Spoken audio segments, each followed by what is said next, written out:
Tonya Echols is an executive coach, leadership consultant, keynote speaker, writer, podcaster, and friend of mine. Hey, Tonya.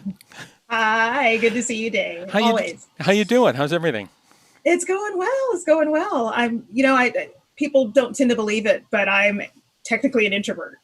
So I'm actually doing okay right What? now. I'm doing okay in the midst of Okay. all this, but definitely it's a new world. So, but everything's going well. How about you?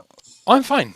I'm great. And my dog, my assistant producer, is here eyeballing me from behind me here. They're Um, popular. It's a popular thing to get your dog in the shot. So well, just no, saying. she won't be participating, but and then I have to pay her. You know what I mean? Oh yeah. But her life has never been better. So. If you don't mind, in the past, we've talked off and on about courage. And I know that you spend an awful lot of time coaching and supporting people and, you know, making them take stock of how truly important it is and what capabilities they possess to bring that out. Um, and without, but to me, it's sort of like a balancing act between, there's the almost comic booky or cowardly lion type of courage, you know what I mean? And then Mhm. there's some of the real true courage we've been seeing over the past couple of weeks, people, first responders, people in healthcare, just amazing stuff happening there. What about courage during COVID? You know what I mean? What about, examples of this sort of everyday courage that you see people in the workplace or people that you advise? I mean, what are you observing? Yeah, and thank you for bringing up this topic honestly because it's something that's gotten even more important for me the past few years, but especially these past few months. Because when I talk about courage, it is to your point less about whether you're jumping off the cliff or you're the cowardly lion. I Hmm. talk about courage in the sense of because I'm a big nerd, but if you look at the etymology of the word courage, uh, going through 14th century French and into the true Latin source as cor, the heart.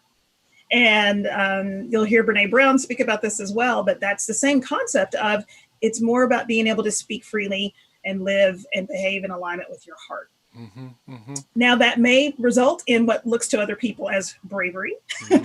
and courage, as we tend to think of it, into that more kind of comic book, superhero kind of way.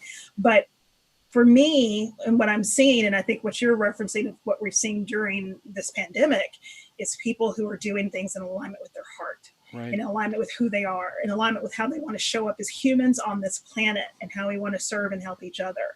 And Right. that's courage. That's courage. I'm not facing down a speeding locomotive. Hmm. I'm staring down, you saw the videos of the healthcare worker who's coming in and can't hug their kids Hmm. Yeah. because they're doing something that's courage. They're Yeah. doing it from their heart. They're Right. living from their heart. Sure. Um, do you think our definition of what it takes to be a courageous leader is going to have to change because of what's happening right now? Yeah, I think it would be beautiful if it does. Let's put it that way. I don't want to do the shoulds or have to, Hmm. but it would be beautiful if people could start to understand courage in that sense of connecting with who you are and showing up in that way Hmm. without fear of punishment or somehow it damaging you in some Hmm. way. I'm a big thing for me for many years now is fearless is a myth. Hmm. Fearless is this thing that people feel like, oh, if I'm afraid, then I'm doing something wrong. Mm. Fear is information. Here's information for you. Fear allows you to make decisions. It makes you understand, is this something I want to do? Hmm. Is this something that's painful for me? Is this something I want to overcome? But it's information. And if you walk through your life never feeling fear, how do you grow? Hmm. How do you move forward? So hopefully we're looking less towards fearless leaders Hmm. and looking more towards courageous leaders, Right. people who are able and who want to uh, lead from their hearts, lead from that intrinsic desire to engage in whatever motivates them, what allows them to positively impact the world. But Hmm. um, but that's kind of my thing about that past fearless leader. And I want to be your courageous leader. I want to Hmm. be the leader who's leading and connecting and building relationships and showing up in a way that's in alignment with who I am as a human, Right, but from the heart. from the heart, all the time, every day. And so my final question to you is the one I ask everybody, which is Tonya, what lessons have we learned or are we learning right now that we must not forget? Yeah, I think the thing that we don't want to forget or let go of, uh, honestly, is that we're all in this together. Because usually when there's challenges in the economy or business slowdowns or family disruption or all the things that Hmm. we're experiencing at once, it tends to happen to us seemingly, at least from Hmm. our viewpoint, to us. And it's just me in To my me, house and my world, to to this me, most guy, importantly, this guy. mostly me. Yeah, I know. exactly.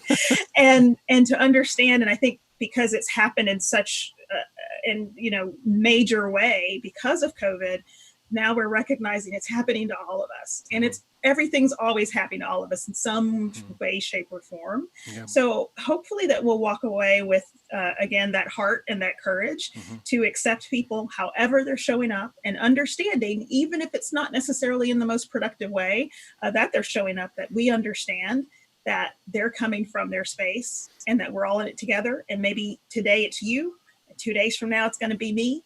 But if we keep that sort of compassion for each other Hmm. and the courage to still show up and support one another, the Hmm. way many people are now, with people going to get groceries for their neighbors, or Hmm. I have an elderly parent and I want to go take care of them, or that I've got to leave groceries at the front door so Hmm. I don't impact them. But always showing up with that compassion and that desire to help people as humans, and again, leading with the heart. Tanya, I always feel better after I talk to you for some strange reason. As with you, my friend, always. Oh, well. Hey, listen, thank you so much for your time, and please take care of yourself. Thank you. It's wonderful speaking with you.